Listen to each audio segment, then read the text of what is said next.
17 is here because he knows something about dragons, and we're going to be taking on dragons of sort with today's game, Shanghai, for your Sega Master System. And check it out, it's a Sega Master System game with some actual box art. How cool is that? Let's go ahead and take Shanghai, let's pop it in my power base converter and see how it holds up today. Let's go to the game. Shanghai was published by Sega and carries a copyright year of 1988. It is based on the 1986 Activision computer game. The manual opens with the following. Journey 25 centuries back in time. You're on a Chinese junk floating down the Yangtze River. The cabin is filled with dim, murky light of an old oil lamp. As you sit down at the rickety old table, you hear the click of ivory tiles. Steady your nerves and concentration, you're about to place Shanghai. I'll give him credit, that's a pretty interesting backstory. Shanghai is a mahjong game for 1 or 2 players. Similar to the last game I reviewed in episode 652, Great Volleyball, this game requires an actual Sega Master System controller to work with the Sega Genesis power-based converter, and will not work with a standard Sega Genesis controller. Shanghai consists of 144 tiles made of a formation that can include stacks up to 5 tiles tall. These formations are known as dragons. Your goal is to clear all the tiles by matching them 2 at a time as quickly as possible. Typically, you can only match tiles that look exactly like one another. However, the tiles based on seasons or on flowers can be matched with other seasons or flowers. For instance, summer can be matched with winter. The only tiles that you are allowed to try to match are tiles that are free, meaning that there are no tiles touching either the right or the left side. If a tile is surrounded by 2 other tiles, it isn't allowed to be matched until at least one side has been freed. There are 4 tiles in each matchable group. However, just because you can match 2 tiles doesn't mean you should. It's possible that matching 2 tiles will leave the other 2 in a position where you won't be able to match them, thus ending your game at some point down the line. In order to match tiles, you first must move the cursor with the D-pad over the first tile, press the 2 button highlighting it, then repeat the process with the second tile, pressing the 2 button to highlight that one as well, and then pressing the 2 button a third time to confirm the match and remove the tiles from the board. Don't worry if you try to select a tile that isn't free or try to match tiles that are unmatchable, the computer will not let you. If you highlight a tile but you decide you don't want to use it, you can press the 1 button to cancel your selection. By putting the cursor over the word game at the top of the screen and pressing the 2 button, you can bring up different game options. Solitaire games are for 1 player.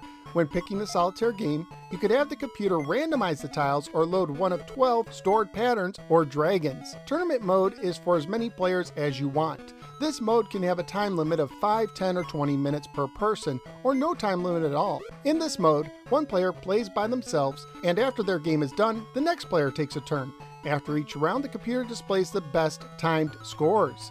Challenge play requires 2 controllers and is played by 2 players or 2 teams. This mode has timed moves. You can select anywhere from 5 seconds, 10 seconds, 20 seconds, 30 seconds, or 60 seconds per move. Both players or teams work on the same dragon, alternating turns trying to clear the board. There's also a help menu. You can use this menu to help identify a tile, back up a move, which you can do as many times as you want by pressing the 2 button, and then pressing the 1 button when you're done backing up, show all the possible moves, once again using the 2 button to go through the possibilities, peek at the tiles that are hidden from your view, however using this will automatically end your game, and changing the music between 2 tracks or turning the music off. Graphically speaking, this is a solid looking game, although using Chinese characters on some tiles might make it difficult for some players to easily figure out which tiles can be matched at times. The sound and music, while not super memorable, gets the job done. Family friendly wise, this game would most likely get an E for everyone rating if released today. Currently at pricecharting.com, the game has a value of $5 loose, $9 complete, and $20 new. So what do I think of Shanghai for the Sega Master System? First of all, allow me to say that this type of game is not for everybody. It's a slower paced game that is high on thinking and low on action, but personally I find it a refreshing change of pace from the typical video game. It's also deceptively challenging. I played the game for hours before I could clear my first set of tiles. I do like the game offers you the option to show possible matches and to back up, although I try to save those as last resorts. I will say that games like this nowadays are probably better suited to portable systems or mobile phones, but nonetheless I still enjoyed playing Shanghai and wouldn't mind playing it again in the future. So where am I going to rank Shanghai? It's going to be right in the middle, really close to Rampage at the 6th position. And while I do like the thinking aspect of Shanghai, given the choice between the two, I think I prefer the mindless action of Rampage just a little bit more. So of the 14 games I've now ranked for the Sega Master System, Shanghai is matching tiles at the 7th position.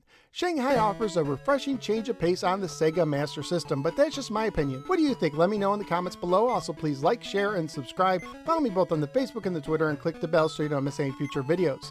At this time, I'd like to thank Willie from Arcade USA right here on YouTube for giving me a copy of this game to review. If you enjoy my show, you'll probably enjoy Arcade USA as well.